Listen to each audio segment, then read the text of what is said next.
As a dementia caregiver, you're facing various difficulties like an unusual and perhaps unknown sense of overwhelm, maybe sadness for the lost connection, and maybe a mix of emotions that are quite unusual for you. I know all this is very stressful, and in this video I'm going to give you 3 specific ways to handle your dementia caregiver stress. Some of these things I used myself when my mother had dementia, and others I've learned since, and I've helped some of my clients with them, so they're really worth a try.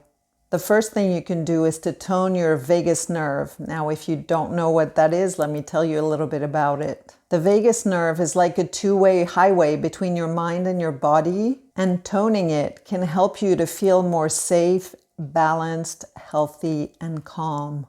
So I'm going to show you 3 ways that you can tone your vagus nerve. So the first, I'm taking off my glasses. You can take yours off too. We're going to cross our hands behind our head and stretch our elbows backwards.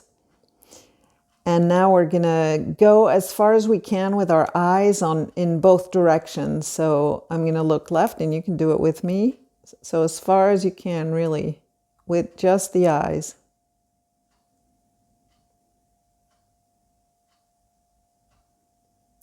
And breathe deeply, and then you can slowly come back in the middle and do it on the other side.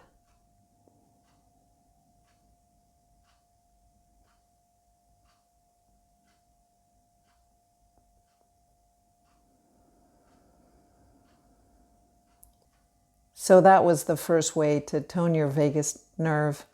And the second way is going to be a revisited hero's posture.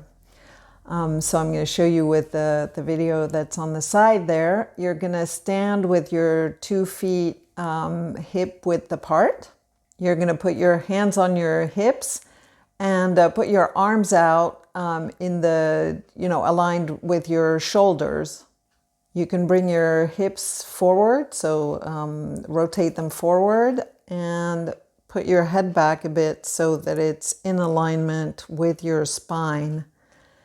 And you can do this for 3 seconds to a minute, and it's going to reduce the mechanical stress on your body, which gives a message of safety to your brain, and that your brain then will give you a feeling of safety, an emotional feeling of safety. So that was the second way to tone your vagus nerve. For the third way, it's a 2-pronged approach. So the first part is to do cardiac coherence. I'm going to tell you what that is in a minute, and then journal on your emotions, because when we're in high alert with high emotions, it's hard to contemplate our emotions and to understand them before we calm down. So cardiac coherence is to inhale for 5 seconds, exhale for 5 seconds, and so you do 6 complete breaths in 1 minute, and you can do that for 3 minutes. We're not going to do it together, but I'll put a link for cardiac coherence in the description box, and you can do 3 to 5 minutes of that, and then 2 to 5 minutes of journaling on your emotions. And that is a third way to stimulate your vagus nerve. And I'd love to hear how this is working for you. So when you've done the 3 exercises, please come back and leave a comment with how helpful you found that. It'll be helpful for others to see as well. The second thing that could actually help you with your stress is to get better information, because dementia is kind of a catch-all term, and there are many different kinds of dementia. So if you can get more information about the specific kind of dementia that your loved one suffers from, it might help you find different ways to behave or different actions. And also learning something new, it turns out there are studies that show this, also reduces stress. So you taking time to learn about your loved one's dementia could have a double benefit for you and for your loved one.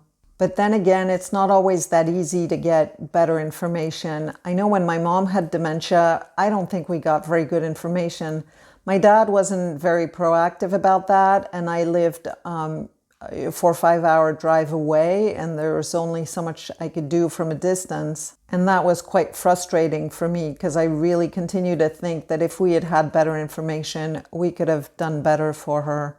So if, like me, you find it hard to have good information, then you might have various emotions. You might feel frustration, regret, anger, or sadness, and that in and of itself might be something that's weighing on you that you would like support with. So if that's the case for you, then you could tone your vagus nerve like I just showed you how to do. But the other thing that could be supportive for you is to join a support group. And that's exactly the kind of support I offer in Your Support Within Your Reach, the online support community I run for caregivers just like you.